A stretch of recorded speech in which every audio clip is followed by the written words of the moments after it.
السلام علیکم ورحمۃ اللہ وبرکاتہ. په هدي ام جی د پاس سټوډیو ایوان امید ده چې ټول پښتانه به رو جوړي. کتونکو د وخت کې زه په شیرګړ کې د شیخ حافظ سعید صاحب په مدرسه کې موجود یم او نن زمونږ په پروګرام کې چې کوم دی هغوی میلمانه دي او هغوی ته به زه څه اعتراضات او څه سوالات مخې ته اږدم او د هغوی ته دې وخت کې زه په پروګرام کې چې کوم دی هرکلی وایم. السلام علیکم ورحمۃ اللہ وبرکاتہ. وعلیکم السلام. شیخ صاحب محترم تاسو څنګه یو حالات مخ دي؟ الحمدلله خیر. شیخ صاحب محترم اول راته دا ووایم چې دنیایي تعلیم هم څومره دی جی؟ زموږ خو ایم اے ده جی. دا هم د کوم ځای نه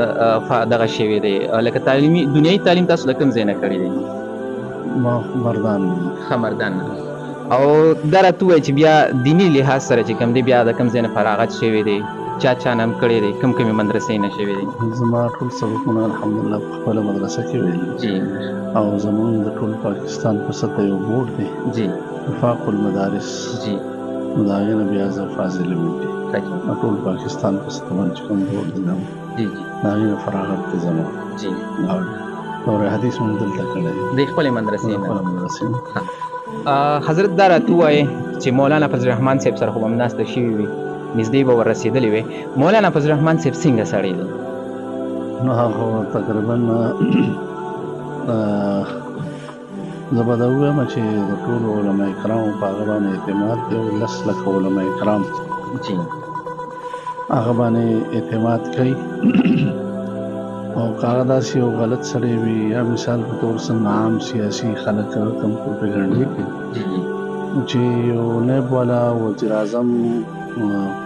جیل ته لیږي او کور ته لیږي او هغه بار ملک ته تختی مثال په طور باندې یا عمران څونه مضبوط سړی و او هغه چې کوم جیل ته لاړ کېږي نو د فضلالرحمن صاحب وزیر اعظم نه و. جی. په کار خو دا و چې دی د ټولو مخکې جیل ته لیږلی او الحمدلله په هغه باندې یو روپۍ څوک کرپشن او غلط هغه پرې نشي ثابتولی او هغه تاسو په خپله پته دومره سیاسي سنجیده سیاسي سیاستدان دی تر اوسه پورې به تاسو د هغه د خولې نه چې د سیاسي خلکو خلاف غلطه خبره نه یې اورېدلې. دې نه بل لوی تقوا لوی پرهیزګاري چې یو سړی په دې حالاتو کې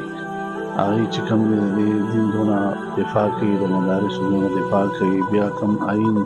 زموږ 73 آیین دی او د آیین دومره کلکه دفاع چې کوم دی کوي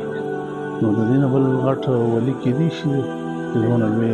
کار کوي الله پاک اخلي په تمامه دنیا کې. نو د تمامه دنیا د مظلوم د زړه آواز دی مولانا فضل الرحمن صاحب ځکه چې په تمامه دنیا کې په چا ظلم شوی واحد مولانا فضل الرحمن صاحب دی چې هغه د هغې دپاره آواز اوچت کړی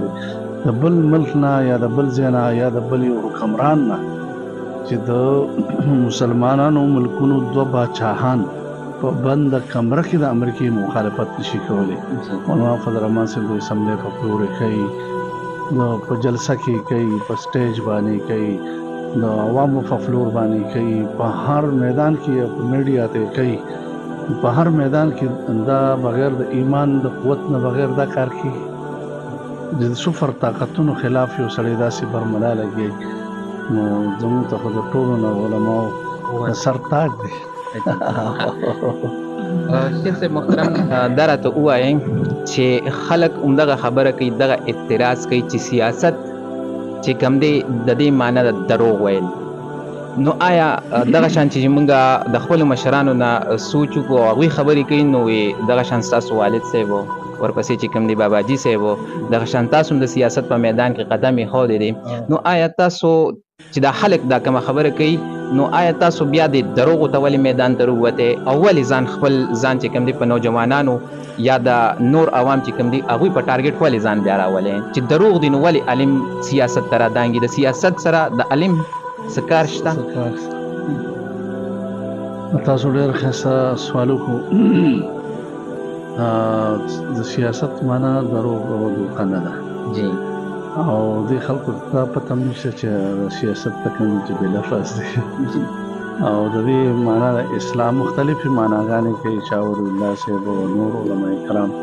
اصلاح المعاذ والمعاد. بهرحال زه به تاسو لږ مخکې تاسو ته لاړ شو دا موږ ټول خلک وایو الکه خلیفه اول حضرت ابوبکر صدیق رضی الله عنه او خلیفه ثانی حضرت عمر فاروق رضی الله عنه او بیا دا مې چې عمر فاروق رضی الله عنه داسې عدل والا حکومت کړي دا سیاست وکړه بل څه دا حکومت وکړه بل څه دا هم دغه حکومت چې هغه لاس خاله حکومت کړي دي بیا عثمان رضی الله عنه پسې چې کوم دی خلیفه ثالث ته موږ وایو هغه بیا لاس خاله حکومت کړي دي یا حضرت علی رضی الله عنه چې کوم دی لاس خاله حکومت کړي دي دا خلفای راشدین چې کوم حکومت کړي او ټول خلک هم دا چغوي دغه خلک سیکولر خلک نه وي هغه هم د خلفای راشدین نظام وو الکه د خلافت مدینه دا نوم چې اخلي دوی دا سیاست او کدا بل سو او دوی موږ چې موږ هغه سیاست کوو موږ له ور راکې ها یو طرف ته د مذهب دغه کوي اوس دا خلک په قرانونو چته او سپوري سیاست چې وسره تعلق نه وو نو د دین سره او د اسلام سره د قران نو لري چته او بیا ول وی چې اسلامي ټچ ولا ورته بهرحال لکه زما مقصد دا دی سليمان عليه السلام حکومت کړی دی موږ خلکو ته وایو په تمامه دنیا باندې سلور کسان داسې چې په ټول دنیا حکومت کړی سکندر اعظم کړی دی شداد کړی دی او فرعون کړی دی خدای حکومتونه ځکه ناکام چې دین پکې نو اسلام پکې نو سليمان عليه السلام په ټول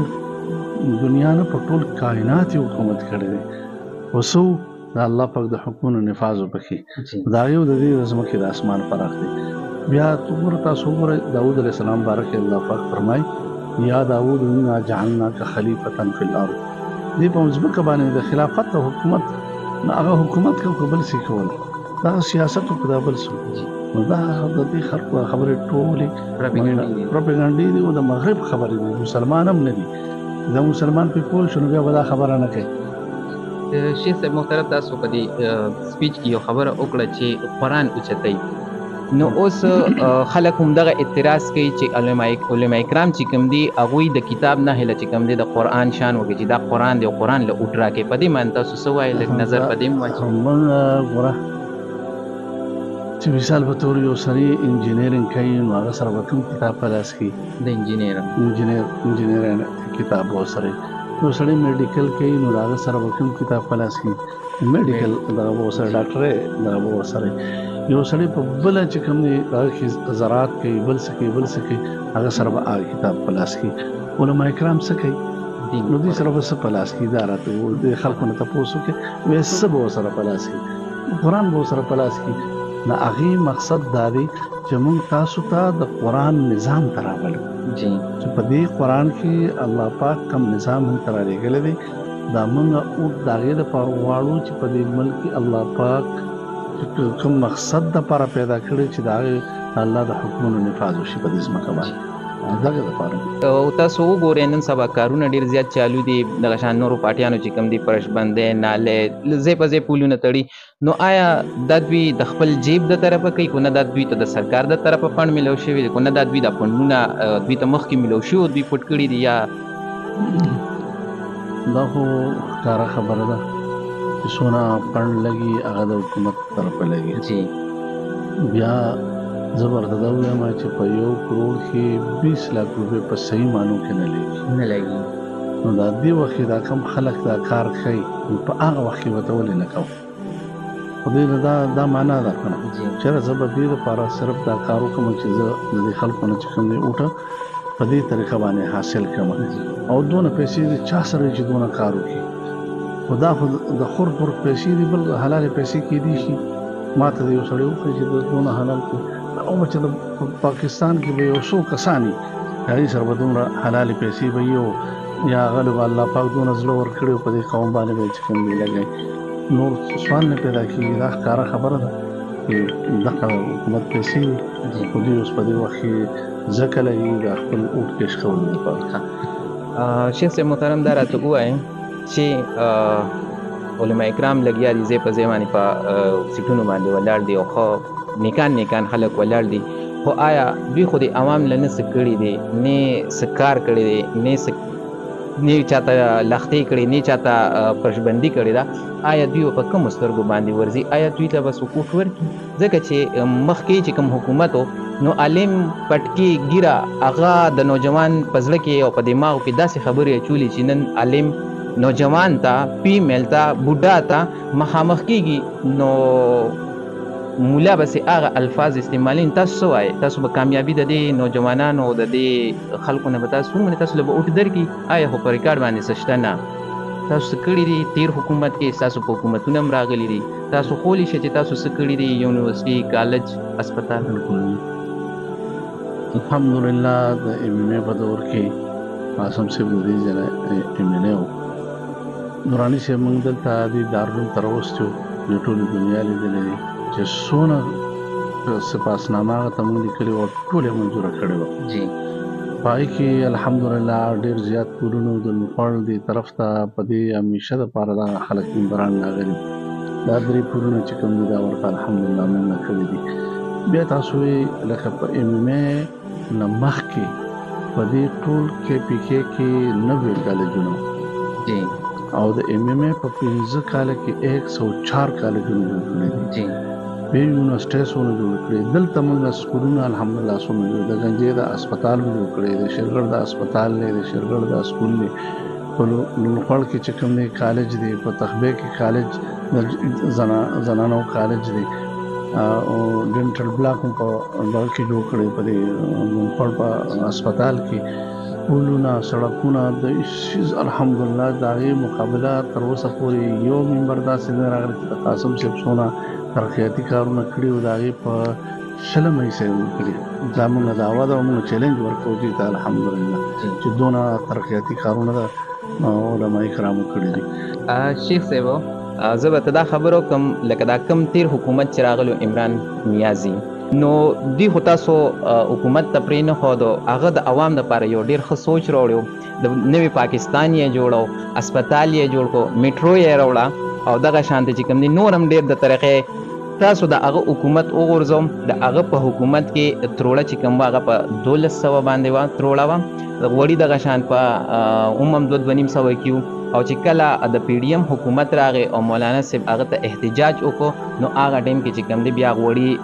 530 ته ورسېدل، وړو تروړه چې نن سبا 3000 کېده. مولانا صاحب بالکل خاموشه دی او مولانا صاحب په دې باندې بالکل خاموشه ناست. دغه شان یو چې کوم دی د دې ځای نه یو علما کرام اوس په دې باندې څه اکشن نه اخلي نو موږ غریبانو خلکو دپاره عمران خان ښه نو زه به تاسو ته ووایم بل صحت کارډ یې هم کړی و، عوامو ته یو سهولت ورکړی و. زه به تاسو ته ووایم چې څونه قرضې هغوی واخیستې په دې لږ وخت کې په دې 3 کالو کې. دونه قرضه په ټول عمر کې د پاکستان چې جو څونه عمر دی دونه کې چا نه ده اخیستې. خو تاسو ما ته په ریکارډ باندې دلته یو ترقیاتي کارونه موږ دلته زموږ په دې علاقه کې څوک ښودلی نه شي، نه په KPK کې ښودلی شي، نه په مرکز کې چې داسې یو غټ کار هغوی کړي. یو صحت کارډ خو نه دی د پاکستان دپاره او صحت کارډ کې چې کومې لوبې وشوه هم ټولې دنیا ته پته و دا ده صحت کارډ نه دا ده بېنظیر انکم سپورټ هغه پیسې وي. بهرحال دوی ولې بل نوم ورکړو خپل نوم دپاره او BRT کې چې کوم څه شوي دي نو هغه پسې مشهوره دی جي که نه هغه دونه غصه پکې کړي دي په هغې کې چې دا زموږ د KPK چې کله د دوی حکومت ختم شو جي دلته په KPK کې چې کوم دی دغه نه و تنخواګانې نه وي. دا موږ دا میران چې و دا دغه چیرمنان چې دا داسې خاصې خولې واضح کړي دي چې هغه احتجاجونه کوو دا خو د دوی له لاسه کوو که نه چې دوی سره داسې قرب ورې کړی دی چې موږ سره یو پیسه وي په صوبه کې نشته چې یاره تاسو له موږ څه درکو بلدیاتو کې او ګراني خو چې شروع کړی ده نو دوی شروع کړی دی خو د دوی د وجه نه شروع شو بیا دوی به یو کار څوک نو دا ګراني به روانه وه. شیخ صاحب محترم دا خبره ده چې دا ملک خو مولانا فضل الرحمن صاحب دا وکړه چې ملک یې دیوالیه کېدو نه بچ کړه. دا سړی نور هم پاتې شوی دا زموږ ملک غرق کېدو تباه کېدو. بیا په دې کې نور هم داسې څه خبرې شته دي تاسو خیال دوی ډېر رازونه هم اوټ کړي. د ده په دې غورځولو کې دغه یو مسله شته دی چې د بار ملکونو کې اقوام متحده کې ایران کې یو ځای بل ځای د دې چې کوم رازونه پاس کړي د غورځولو یو وجه پکې دغه هم وه، نور هم پکې دننه به صحیح خامخا راځئ چې غورځو